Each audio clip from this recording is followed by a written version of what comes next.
Hey viewers, welcome to my channel. তো আজকের ভিডিওতে আমরা কথা বলবো যে ক্যালকাটা ইউনিভার্সিটিতে আপনি যদি এলএলএম পড়তে চান তাহলে যে এন্ট্রান্স এক্সামটা হয় সেটার সম্পর্কে। তো এই ভিডিওটাতে আমরা ফর্ম ফিল আপের time, syllabus, strategy, question pattern, eligibility, seat capacity, কোন কোন কলেজে এলএলএম হয় এবং expected rank to get admission, অর্থাৎ কত র্যাঙ্ক করলে আপনি এখানে অ্যাডমিশনটা পাবেন সেটা নিয়ে আলোচনা করব। তো প্রথমেই আমরা কথা বলবো ফর্ম ফিল আপের টাইম নিয়ে। দেখুন, এলএলবি কিংবা বিএ এলএলবির যে লাস্ট সেমিস্টার সেটা হয়ে যাওয়ার পর আপনার রেজাল্ট বেরোয় এবং ইউনিভার্সিটির যে ওয়েবসাইট রয়েছে, ক্যালকাটা ইউনিভার্সিটির যেটা ওয়েবসাইট রয়েছে, সেখানে আপনি এই ফর্ম ফিল আপটা সম্পর্কে জানতে পারবেন এবং এক্সপেক্টেড যে টাইম, যেই টাইমে ফর্মটা বেরোয় সেটা হচ্ছে আগস্ট থেকে সেপ্টেম্বর। এই টাইমেই এলএলএম ছাড়াও অন্যান্য যে পিজি কোর্সগুলো হয় সেগুলোরও ফর্ম ফিল আপ হয়।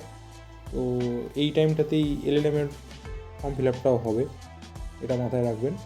এরপর হচ্ছে সিলেবাস। দেখুন, এলএলএম এন্ট্রান্স যদি আপনি দেন তাহলে আপনার এলএলবি কিংবা বিএ এলএলবির যে বইগুলো হয়, শুধুমাত্র লয়ের যে বইগুলো থাকে, তো সেখান থেকেই কোশ্চেন হয় এবং কোশ্চেনের যে প্যাটার্ন সেটা হলো 30টা এমসিকিউ থাকবে, প্রত্যেকটা এমসিকিউ 2 নম্বর করে, তাহলে হলো 30 দুগুণে 60। 4টে থাকবে 5 নম্বরের ডেসক্রিপটিভ টাইপ প্রশ্ন, তো 4 ইন্টু 5 = 20 এবং 2টো থাকবে 10 নম্বরের ডেসক্রিপটিভ টাইপ কোশ্চেন, তাহলে 10 ইন্টু 2 20, অর্থাৎ 60 + 20 + 20 = 100। এরপর আমরা কথা বলবো স্ট্র্যাটেজি নিয়ে। দেখুন, এমসিকিউর যে কোশ্চেনগুলো হয় সেগুলো মূলত কোডিফাইড ল থেকেই আসে, আর ডেসক্রিপটিভ টাইপ যে কোশ্চেনগুলো হয় সেগুলো আসে নন কোডিফাইড ল থেকে। তো আপনাকে যেটা করতে হবে সেটা হলো সেমিস্টারের যে নোটগুলো রয়েছে সেগুলোকে ভালো করে পড়তে হবে, এমসিকিউ প্র্যাকটিস করতে হবে মক টেস্ট থেকে, অর্থাৎ মক টেস্ট যেগুলো হয় আপনার সেখান থেকে এমসিকিউ প্র্যাকটিস করতে হবে এবং এলএলএম এন্ট্রান্সের যে বইগুলো হয় সেখানেও এমসিকিউ অনেক রকম থাকে, সেগুলো প্র্যাকটিস করতে হবে। একটা জিনিস মনে রাখবেন, এই এন্ট্রান্স এক্সামটায় কোনো কিন্তু নেগেটিভ মার্কিং থাকবে না, সুতরাং আপনার উচিত সমস্ত কোশ্চেনের অ্যান্সার করে আসা, এটার চেষ্টা করবেন। এবং প্রথমত আপনাকে যেটা করতে হবে সেটা হচ্ছে ফার্স্টে এমসিকিউগুলো কমপ্লিট করতে হবে, দেন আপনাকে ডেসক্রিপটিভ টাইপ কোশ্চেনগুলো কমপ্লিট করতে হবে। এটার আপনার স্ট্র্যাটেজি হবে, কারণ আপনি যদি ডেসক্রিপটিভ টাইপ কোশ্চেনগুলো ফার্স্টে করতে যান তাহলে এটা হতেই পারে যে আপনার 30টা এমসিকিউ আপনি দেখতেই পেলেন না বা আপনার সময় হলো না। ওই জন্য ফার্স্টে এমসিকিউগুলো করে নেবেন, তারপরে ডেসক্রিপটিভ টাইপ কোশ্চেনগুলো আপনার করবেন।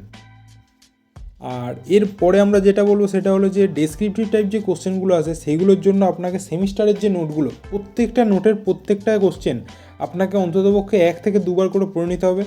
এতে আপনার কিছুটা হলেও মনে থাকবে আর এন্ট্রান্সে আপনি কিছুটা হলেও লিখতে পারবেন। তো এটাই হচ্ছে স্ট্র্যাটেজি। এরপর আমরা কথা বলবো এলিজিবিলিটি নিয়ে।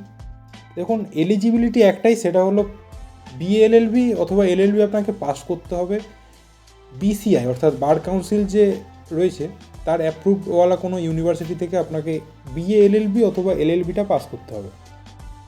এরপরে আমরা কথা বলবো সিট নিয়ে।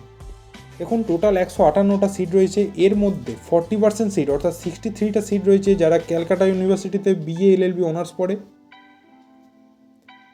63টা সিট রয়েছে যারা সিইউতে বিএ এলএলবি জেনারেল পড়ে এবং 32টা সিট রয়েছে অন্যান্য ইউনিভার্সিটির ল স্টুডেন্টদের জন্য। এর মধ্যে আবার এসসি, এসটি এবং পিডাব্লিউডি রিজার্ভেশনও রয়েছে।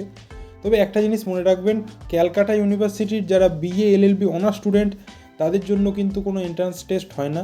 তাদের যে মেরিট লিস্টটা বেরোয় সেই মেরিট লিস্টটা পুরোপুরি বেরোয় তাদের গ্র্যাজুয়েশনের রেজাল্টের ওপর।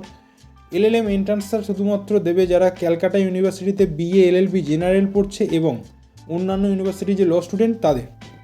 এরপর আমরা কথা বলবো কলেজের নামগুলো নিয়ে, অর্থাৎ কোন কোন কলেজে এলএলএমটা হয়। দেখুন, department of law Hazra campus রয়েছে, এখানে 48টা সিট, যোগেশচন্দ্র চৌধুরী ল কলেজে 36টা সিট, সুরেন্দ্রনাথ ল কলেজে 22টা সিট, সাউথ ক্যালকাটা ল কলেজে 32টা সিট এবং কলকাতা পুলিশ ল ইনস্টিটিউটে 20টা সিট। এর মধ্যে কলকাতা পুলিশ ল ইনস্টিটিউটটা বেসরকারি, বাকিগুলো সবই সরকারি।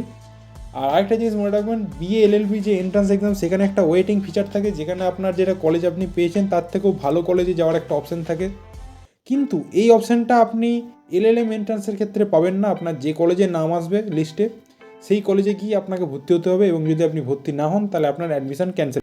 আপনার এলএলএমে আর অ্যাডমিশান নেওয়া হবে না, আপনাকে পরের বছরের এলএলএম এন্ট্রান্স দিতে হবে। এরপরে আমরা কথা বলবো এক্সপেক্টেড র্যাঙ্ক নিয়ে, অর্থাৎ কত র্যাঙ্ক করলে আপনি অ্যাডমিশান পাবেন। দেখুন, আপনি যদি ক্যালকাটা ইউনিভার্সিটির বিএ এলএলবি অনার্স স্টুডেন্ট হন, তাহলে আপনাকে 50-এর মধ্যে র্যাঙ্ক করতে হবে। এবং ক্যালকাটা ইউনিভার্সিটির যারা বিএ এলএলবি স্টুডেন্ট, অর্থাৎ যারা জেনারেল স্টুডেন্ট, তাদেরকে র্যাঙ্ক করতে হবে 45। এবং যারা অন্য ইউনিভার্সিটি থেকে ল পড়ে এসেছে, তাদেরকে 22 র্যাঙ্ক করতে হবে। এটা হচ্ছে আমি সেফ র্যাঙ্কের কথা বললাম। এই র্যাঙ্কটা যদি আপনি করতে পারেন, তাহলে আপনার অ্যাডমিশান পাওয়ার সম্ভাবনা প্রবল। তো আজকের ভিডিও এই পর্যন্তই।